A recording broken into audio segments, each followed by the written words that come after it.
আমরা যেরকম ঈদে আনন্দ করি, আমাদের দলের নেতা কর্মী এবং তৃণমূল পর্যায়ের সমস্ত কর্মী ভাইয়েরা সবাই মিলে আমাদের এই কাউন্সিলে যে আনন্দ উৎসব দেখতেছি, এটা ঈদ আনন্দ হচ্ছে অনেক বেশি বলে আমি মনে করি।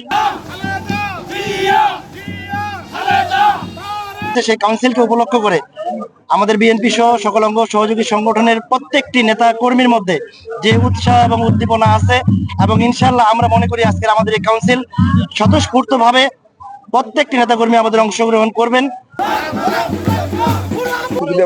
আরো সুসংগঠিত এবং সুসংগঠিত করে পরিচালনা করবেন, এবং বিএনপি অতীত সুসংগঠিত ছিল, বর্তমান সময়ে এবং আগামী ভবিষ্যতেও সেগুলো বিএনপি সুসংগঠিত থাকবে ইনশাল্লাহ।